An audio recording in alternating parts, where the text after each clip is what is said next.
Hello everyone, welcome back to Age Nagash, which is a channel dedicated to Age Sigmar. Now in this video we are going to look at the Crypt Haunter Courtiers.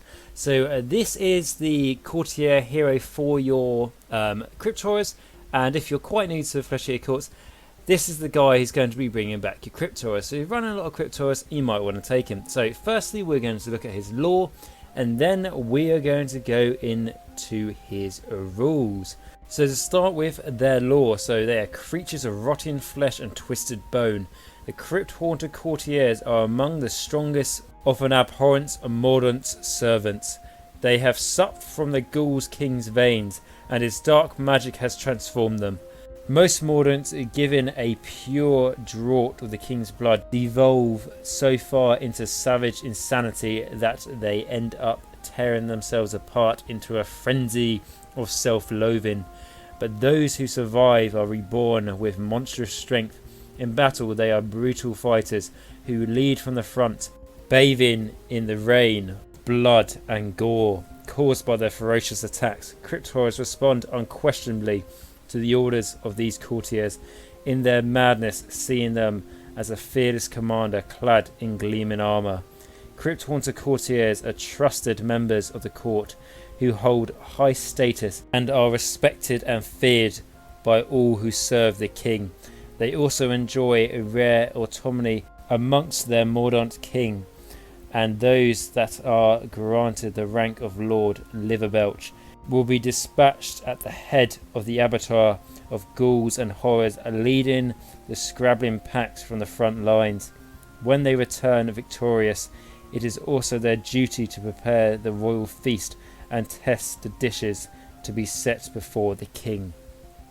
Okay, so that is what we have for the lore for the Crypt Haunter Courtiers. Obviously, you know, the courtiers for the horrors. Yeah, it's, you know, like, it's quite cool. You know, they're basically the commander of the knights, aren't they? They are the sort of left-hand man for the abhorrent ghoul kings or the abhorrent archregents, as it sounds. So then going into their rules and their laws, but firstly looking at to see how much this guy is going to cost you. So if you want a Crypt Haunter Courtier in your army, it's going to cost you 120 points, and he is a leader. So yeah, pretty cheap, I'd say, you know, especially for how supported this guy is, as we will see in his rules. So firstly, what we're going to do is we're going to read the description of this little guy, as I know basically we cover it already looking at the rules, but I always feel like it is useful just to have a quick reminder of it. So firstly, the description is: a Crypt Haunter Courtier is a single model and is armed with a massive bone club and rusted talons. And then going into its will stats, so we've got a 7-inch movement, a 4+ save, a bravery 10 and 6 wounds. 7+ movement, yeah, we'll expect that because it's the same as the Crypt Horrors, isn't it? 4+ save, good. Bear in mind this guy's got no armour at all. Good. Bravery 10, yeah, def, good, we expect that. And 6 wounds. I would expect 6 wounds in this guy because he's quite big. But it's nice to see he has got 6 wounds rather than 5 wounds. So it's nice to see that there.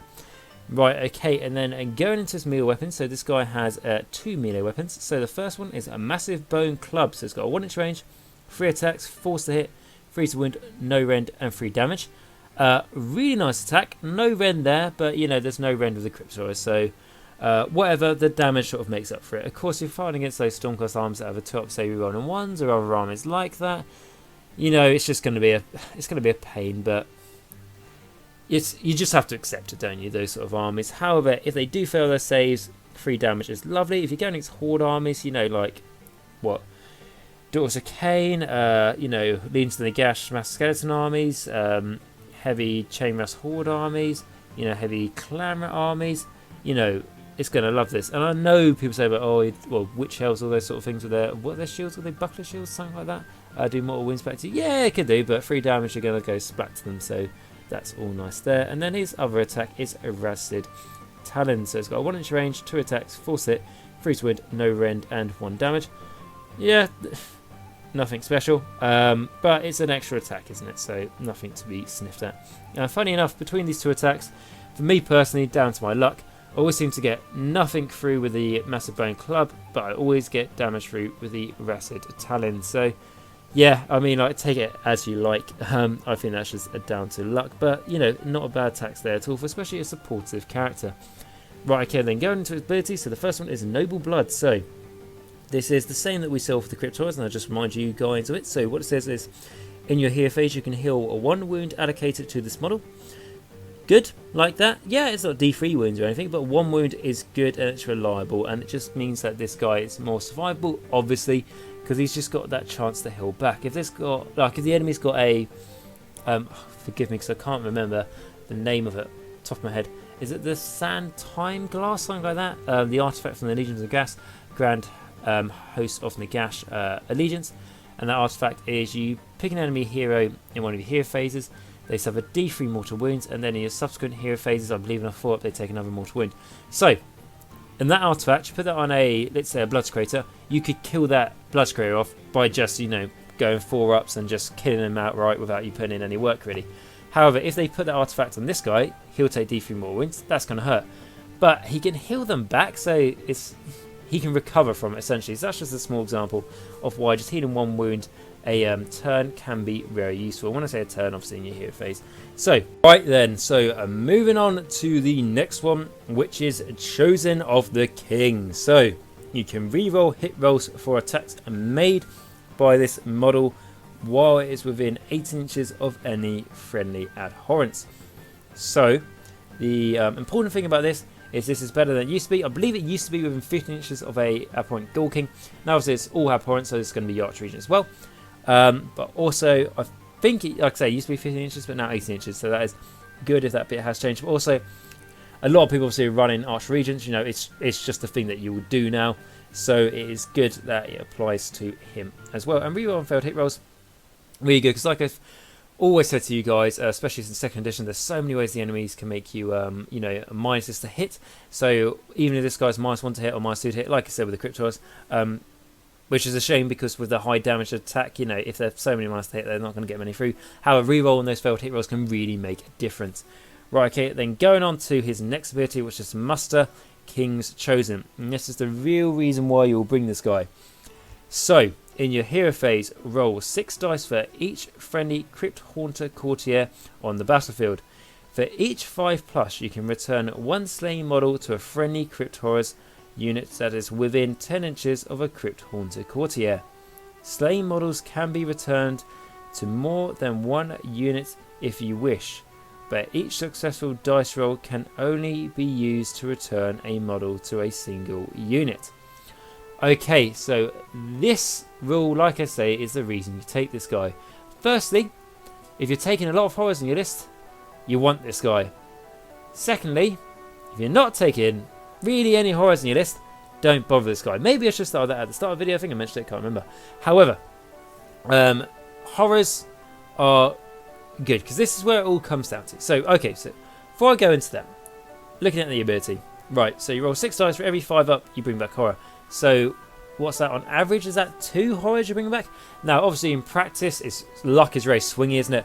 So I've had it where I've brought back. I've literally had like 2 of these guys, or this guy and a Vargolf that does a very similar ability, and I roll 6 dice to bring back the Crypt Horrors, and I've literally done it and I haven't got any 5s and 6s, and I bring back no horrors, and it's an absolute nightmare. However, I've done it where I've rolled 6 dice just for, you know, just 1 Crypt Haunter Courtier to bring back the horrors. I roll 6 dice and I get like 5 and 6s, so it's just like boom, there you go. That's made a massive deal.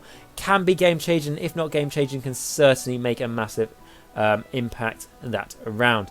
And being within 10 inches of this guy, very easy to do. You can keep this guy a little bit back as well if you want to prevent the enemy from being able to charge him so easily or shoot him. Or alternatively, he can get a bit more up close and personal because of the minuses to hit via shooting now if he's within, you know, 3 inches of a friendly unit that has 3 or more models, i.e. your Crypt Horrors. But obviously that's not really going to save him too much when it comes to combat.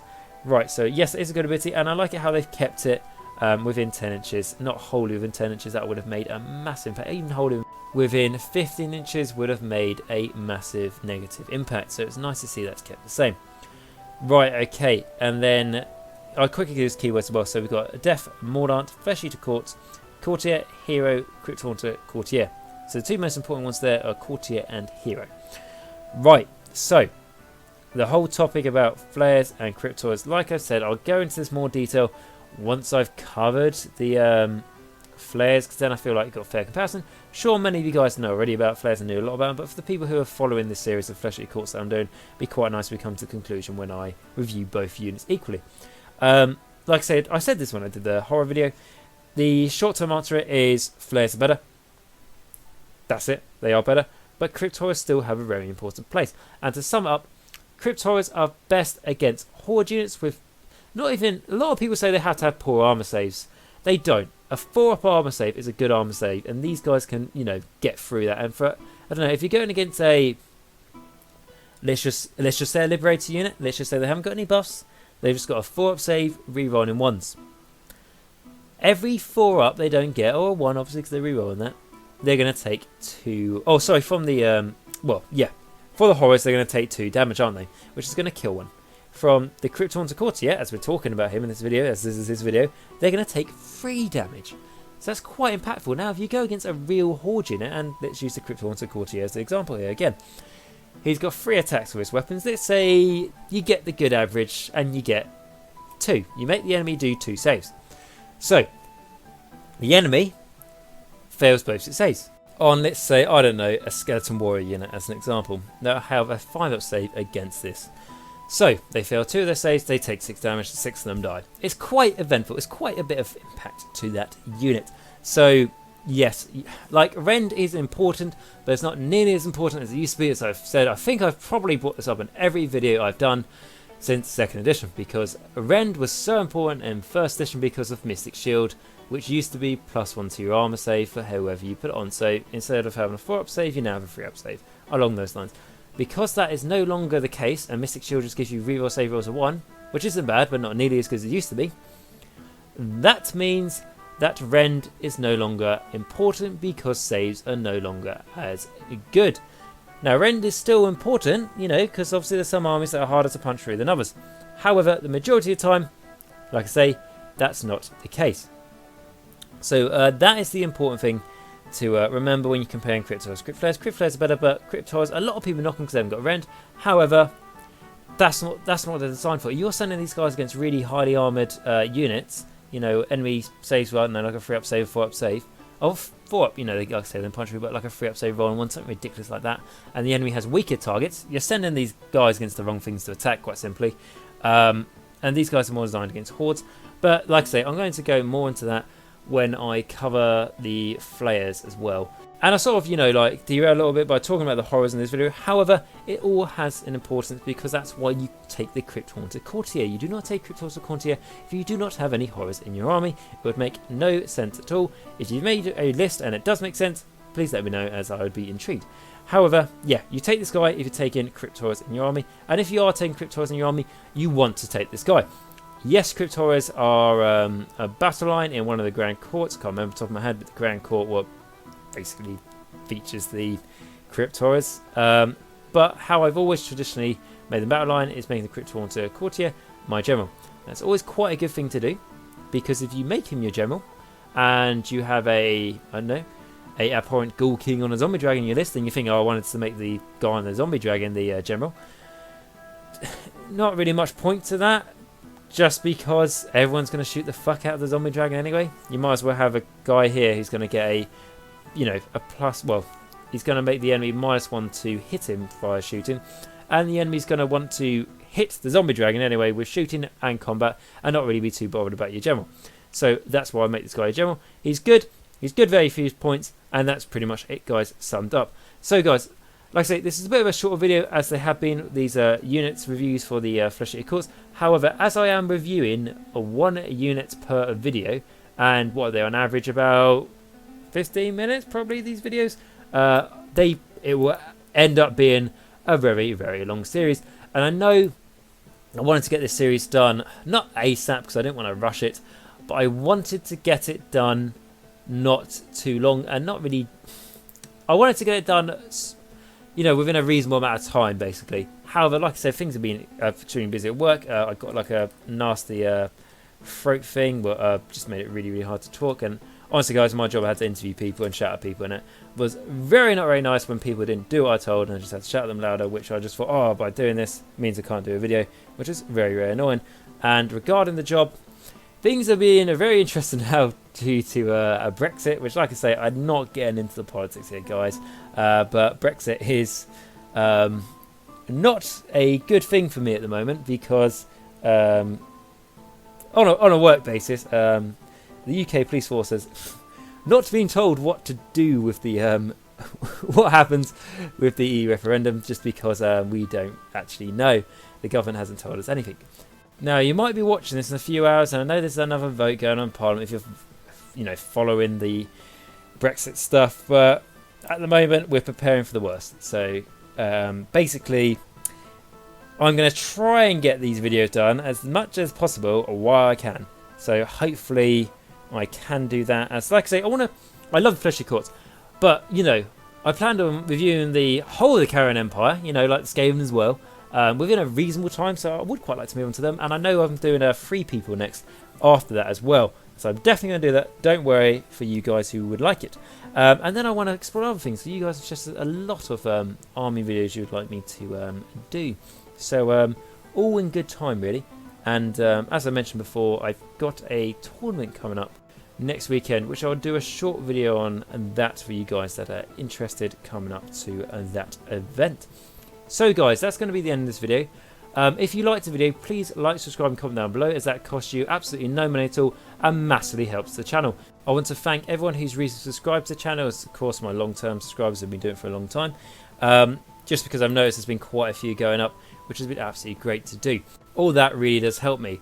Then if you want to take it a step further, what I really, really appreciate you guys do is to head over to Patreon and look at the channel over there, because basically the reason I set up Patreon is to help support the channel. All the money from that goes straight into the channel to help me try and get a better mic, things like that, get a camera, just all these lovely things I'd love to do to the channel, just help towards Battletome so I can review these armies, which I really, really want to do for you guys. All that money does really, really help go towards that, and essentially, like I've said to you guys, completely honest, it helps justify my time I can put into this channel. So that does massively, massively help me as much as possible, and essentially the more help I can receive there is going to make me be able to produce a better content for you guys, absolutely. And also the other reason I do it is because by getting support on Patreon, it means I don't have to put adverts in my videos. Like I've always said, I don't want to put any adverts in my videos. I completely hate it when you're trying to watch a video on YouTube and then you get a couple minutes into the video or something, and then it comes up with a fucking advert, and then you've got to skip it, or you've got to wait like 15 seconds until it's over, or and if I'm honest, like when I watch a video like that and the adverts keep coming, I say, I can't bother to watch this video anymore. And I absolutely don't want you guys to do that. Of course, I want you guys to watch my stuff. So by me going on Patreon, it means that I don't have to do advertisement. And I think that's the best way around it. If you guys really like the content and you can support me on Patreon, head over to there, and it really, really does help, like I've said. If you guys can't support me on Patreon, that's absolutely 100% fine. I'm not going to force anyone to do it, of course. I'm not like that. But if you you can't afford it, but you do like the content, and you're not a subscriber, or you haven't liked or comment on any videos, like I say, just suggest if you could subscribe or comment any videos that you like. Obviously you don't like the videos, don't like and comment them, quite simple, up to you. But if you enjoy the content, please give it a subscribe if you haven't already, as that does massively help me, and like I say, it's absolutely free for you. Right, so on this subject about Patreon, it is now time to give a thank you to my vampire members on Patreon. So these are people who are on the tier 2 that I've done on Patreon. So these are people who donate $5 a month to me. That massively helps me. And as a little nice thing they get is a shout out at all the end of the videos, just to remind everyone how much support they really give the channel. So we have Max, Simon and Carl. So to you three guys, thank you very much for all your support. Massive great deal. Like I've basically been explaining for the last 2 minutes, how much it really, really helps me.